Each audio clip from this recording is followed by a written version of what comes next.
अस्सलाम वालेकुम my YouTube family. उम्मीद करती हूँ कि आप लोग सब ठीक ठाक होंगे और सेहत की बेहतरीन हालत में होंगे।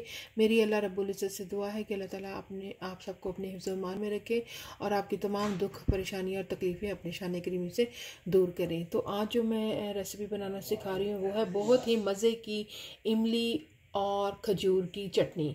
तो उसके लिए मैंने इमली को भिगो लिया था और इमली को मैंने भिगोकर उसका पानी निकाल लिया है। आप देख सकते हैं ये पानी जो है वो तकरीबन 2 कप के करीब है, जो कि पानी मैंने तैयार कर लिया है।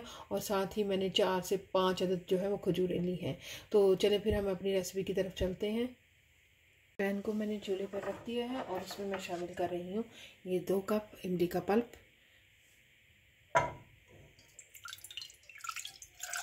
इसको मैं शामिल कर रही हूँ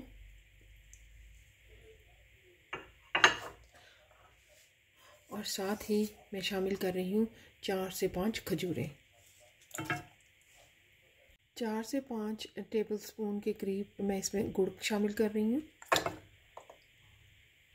1 टीस्पून मैं रेड चिली पाउडर, सुरख मिर्च का पाउडर शामिल कर रही हूँ।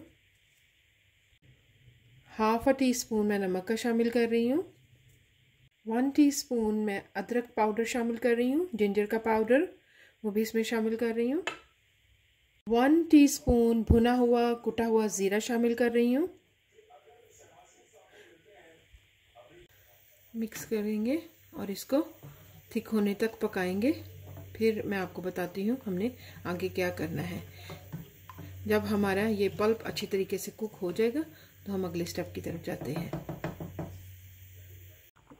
इमली और खजूर की हमारी जो चटनी है वो आप देख सकते हैं कि कुक हो रही है और जैसे ही इसकी डिज़ायर थिकनेस आएगी तो फिर मैं आपको बताऊंगी कि हमने नेक्स्ट क्या करना है।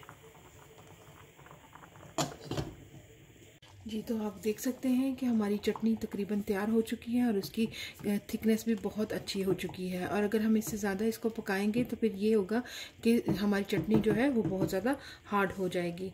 तो अब मैंने क्या करना है, क्योंकि इसमें अभी खजूरों के पीस आप देख सकते हैं कि इसमें खजूरों के पीस है और वो बहुत सॉफ्ट हो चुके हैं। तो मैं अब एक ब्लेंडर लूँगी और हैंड ब्लेंडर है मेरे पास और इसकी मदद से मैं इसको ब्लेंड कर लूँगी।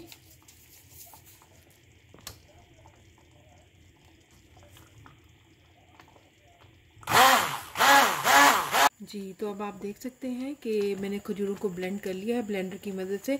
हमारी खजूर की और इमली की चटनी बनकर बिल्कुल तैयार है। इसको आप दही भल्लों के साथ खा सकते हैं, पकोड़ों के साथ, समोसों के साथ और डिफरेंट चीज़ों के साथ आप स्नैक के साथ खा सकते हैं। तो इसको मैं डिश आउट करके आपको दिखाती हूँ। तो मैं इसको डिश आउट कर रही हूँ। जी, तो इसके साथ ही आज की हमारी रेसिपी होती है मुकम्मल। मैं उम्मीद करती हूँ कि इमली की और खजूर की चटनी आपको बहुत पसंद आएगी और अगर आपको ये चटनी पसंद आती है तो प्लीज़ मेरे चैनल को कर लीजिएगा लाइक, सब्सक्राइब और फैमिली और फ्रेंड के साथ शेयर करना तो मत भूलिएगा। तो फिर मुझे दीजिएगा इजाज़त, किसी और अच्छी सी रेसिपी के साथ मिलते हैं। तब तक अल्लाह हाफिज़।